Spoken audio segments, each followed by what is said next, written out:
Welcome back to our channel, and if you're new, welcome to our channel. He is Philip, and I am Chloe, and we hope you are well. The next day. hello Hi everybody. everyone! Welcome back to our channel, and if you are new, welcome to our channel. I'm Phil. And I am Chloe, and we hope you are well. So for today's video, we are going to be talking about Her traumatic experience giving birth. yeah, so we're gonna talk about my birth giving experience and how traumatic it was for me. We've actually tried to record this last night, but it didn't go well because our brains weren't working because it was late at night. So we're trying to record this again. So where are we gonna start? I don't know. We're gonna start from the 13th of, I'm just gonna put my calendar out, sorry. We're gonna start on the 13th of January. So on the 13th of January at around 8 p.m. I tried to do an exercise to naturally induce myself for labor because I was due on the 20th of that month, and I don't want to go over my due date. So I was like exercising and stuff, going walking, and literally at the same night, after like, 8, 9, 10, 11, at about 2 to 3 hours, because I exercised for about an hour, of course, with some rest, with a lot of rest in between. Yeah.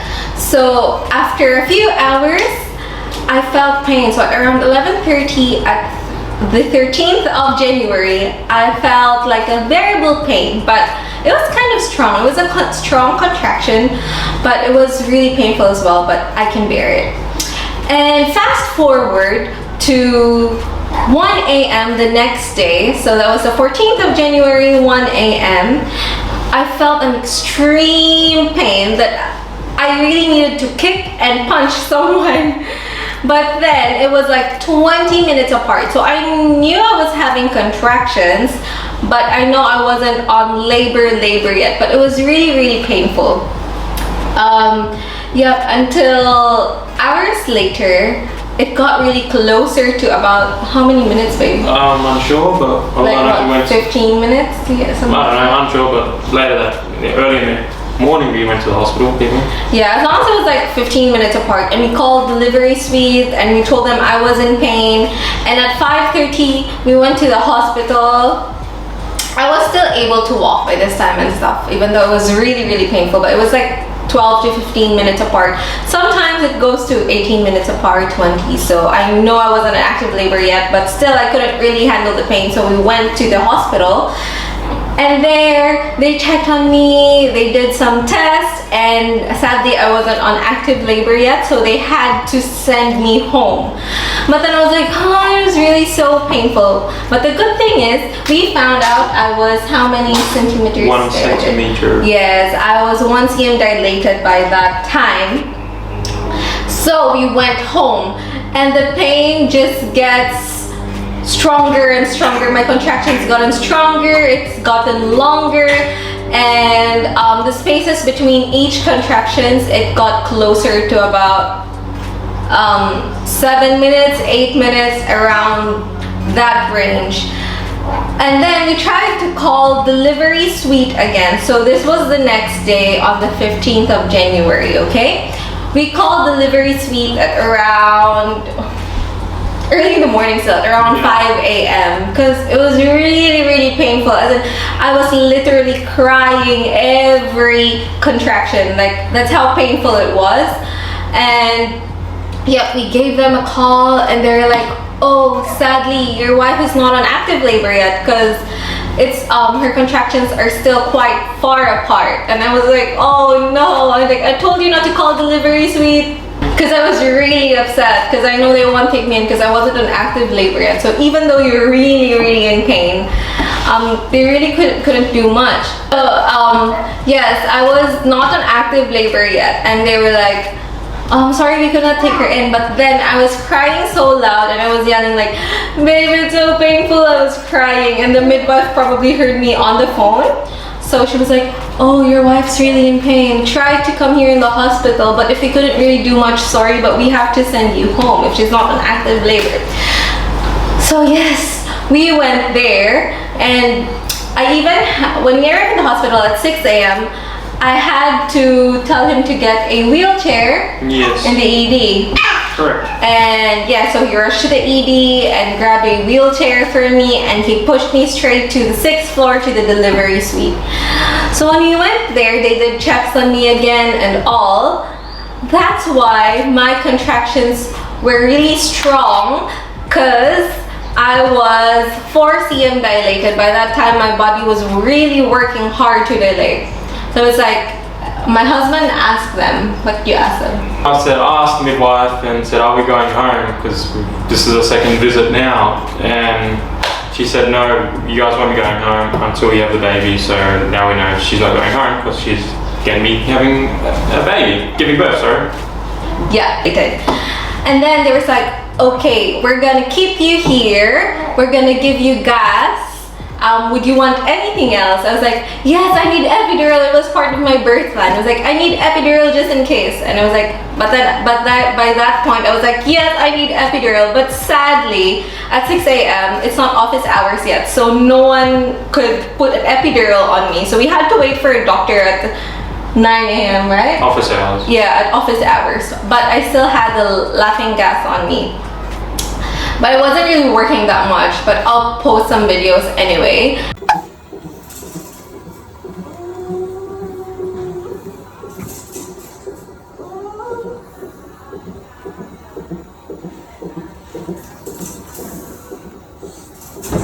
So yes, I was on laughing gas, and gladly, after a few minutes / hours, I was progressing really well. So I've dilated to 6 cm for just about 2 hours. Yeah. And so they were like, okay, that's a really good progress. We're gonna keep waiting and stuff. So yeah, so at 9 a.m. they placed the epidural, and we waited for a few hours until I dilated to 7 cm. And so it stopped there. I stopped dilating, and the doctor had to come in and ask me like, oh, I'm gonna tell you this. I know it's not part of your birth plan, but you know, sometimes things come unexpectedly. So she said, we might do a C-section because you're not dilating very well. I was like, I really don't want to have a C-section because I'm allergic to a lot of pain medications. I'm even allergic to Panadol, which is biogesic in the Philippines. I'm allergic to Advil, I'm allergic to Nuzep. If you're a Filipino, you know all those meds. I'm allergic to some antibiotics and stuff, so it was really hard for me because she saw my face and she said, would you want to wait for 2 hours and let's see how you progress? And I was like, yes please. And so we waited for 2 hours, and I've actually dilated till 9 cm. Yeah, till 9 cm. But then it stopped there again. And after that one, like when it stopped till 9 cm, something really bad happened. I was on code blue. So if you guys don't know what code blue is, that is a medical emergency.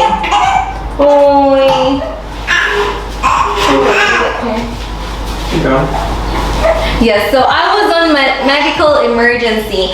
My BP went down to 70 over undetectable. They were not even able to detect it anymore because it was that low. So they had to call everyone in the medical team that was taking care of me.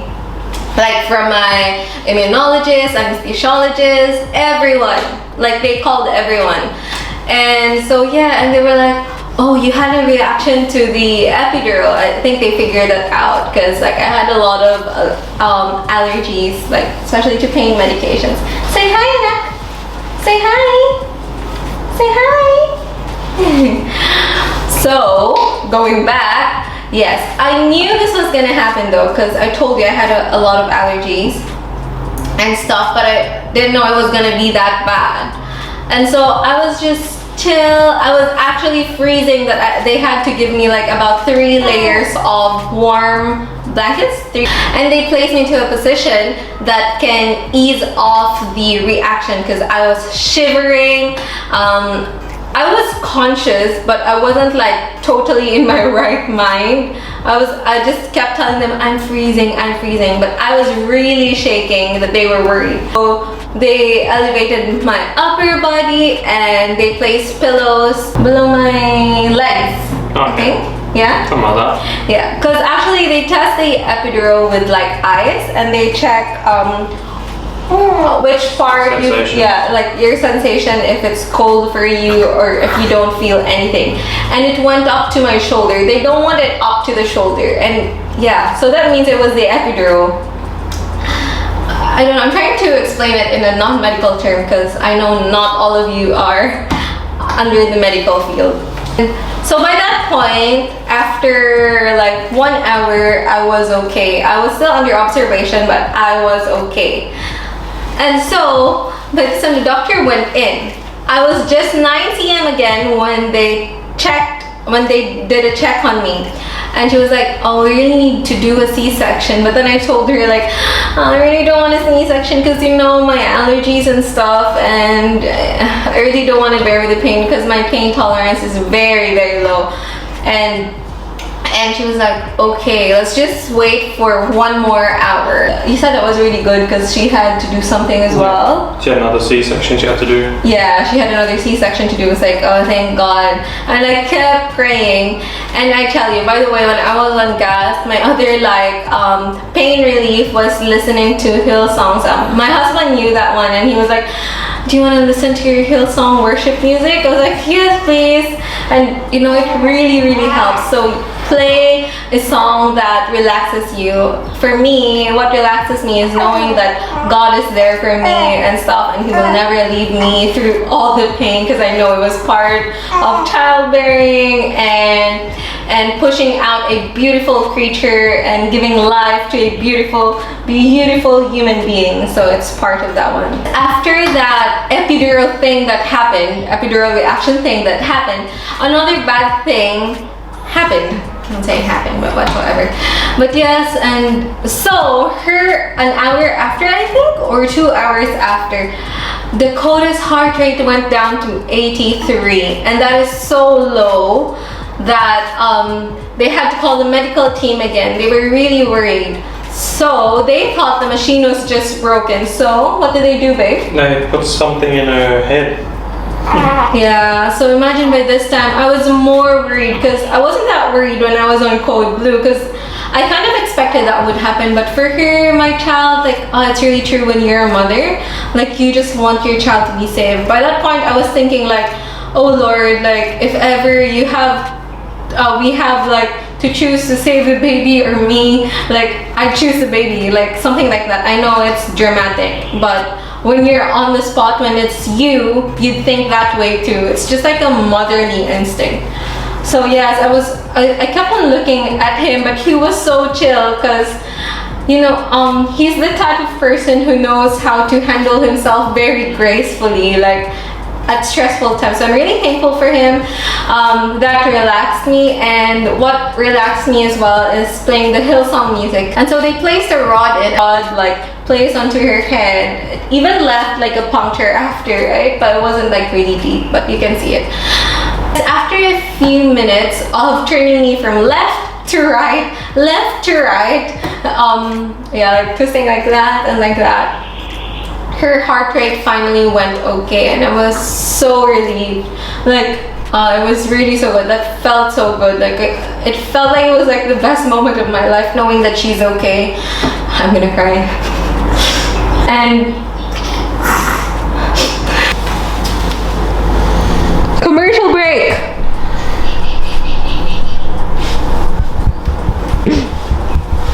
And so when she went back, we checked again, and I was already 10 cm dilated.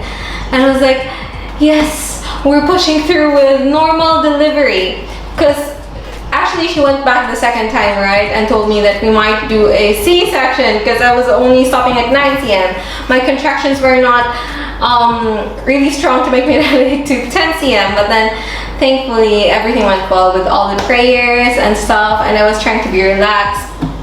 So where are we? So I was already 10 cm dilated. I felt the urge to push. Take note, by this time my epidural really wasn't working, because remember I had to turn it off. So I was like shouting, could I turn my epidural on? It's really painful. Because remember I stopped it when I had a reaction to the epidural. I was like, yes, we can turn it off, but I really have to call your doctor first and see if we can turn the epidural on, because we don't want you to be on code blue again. The midwife went back and said, gladly, we can turn the epidural on, but then you have to lower the dosage, because we don't want you to react, because I really need a pain and anesthetic. And so I was like ready to push. So all the midwives, like 2 of the midwives came in, I think. Yes. And I was pushing and pushing, and after 2 hours of trying, 2 hours and a half, I didn't even know there was a half. But yes, after 2 hours and a half of trying to push, she really wasn't coming out. But you know what's really funny? Because your husband can be there, someone can be there to support you. My husband in there was like, go babe, it's she's almost there. I can see her head, just a very, very big push, and you can pop her out and stuff. He was like a doctor / a cheerleader, and he was like, do you want a mirror? Do you want to see it? Because it could really help, it could motivate you. And so they placed a mirror, because the midwife said, yes, that could really help you.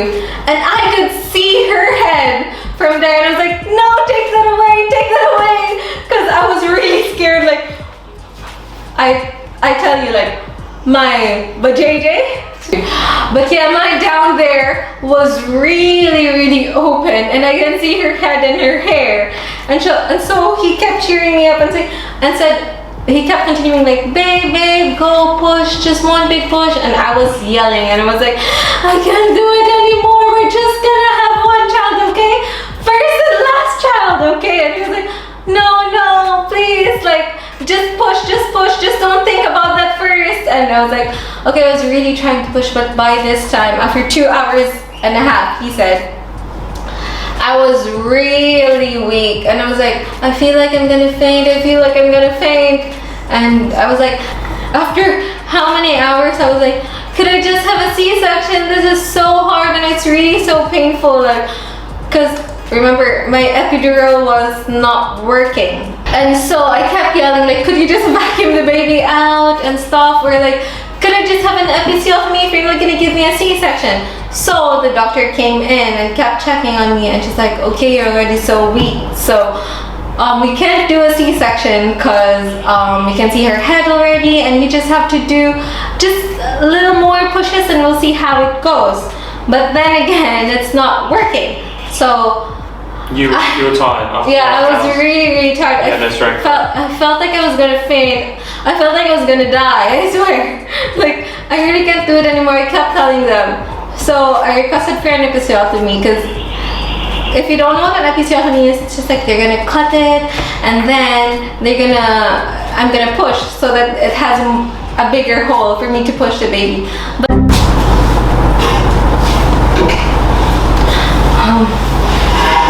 I have to go pause. Wanna have it? So yeah, the camera turned off as we were reviewing all the videos that we did, so we're trying to do this again. So anyway, where are we gonna start? The doctor said, okay, we're gonna do an episiotomy and stuff. So I was like, okay, and just try to do a push. But then she's not coming out, so they had to get their forceps and pull her out. Like, literally. And the feeling was so nice, because I felt like a big part of me, like in my tummy, just went out, like a big poo just went out. And so yes, she went out, and we were very thankful at that moment, because a lot of things happened as I was in the hospital trying to wait for her to get out of me finally. Yeah. She's dozed off. She's sleeping now. So yes, we were really thankful. Like, everything went well in the end, and up until now, I still thank God for that one. And thank you for all the people who prayed for me, for all those people who keep checking on me. We're really, really thankful for everyone. I know we've skipped some parts, but those are the highlights of my birth giving experience. And just to warn women out there who want to have a baby, Don't be put off. Yeah, don't be put off. We're not trying to scare you. I'm just trying to be honest, like with my experience in here. But what might be painful for me might not be painful for you. Just one tip is to relax yourself and find something. It's not just one. Tips are like, find something that relaxes you. Bring someone that supports you and does not give you stress while you're giving birth. And I swear everything's gonna go well for you. So yeah, thank you if you've made this far. Thank you for watching from Dakota, myself, and my wife. Yeah. Don't forget to like, subscribe, and share. We hope you're gonna stay safe, wear your mask, spray some alcohol or whatever you call it, hand sanitizer, and we'll see you on the next video. And wash your hands. See you later, alligators. See you.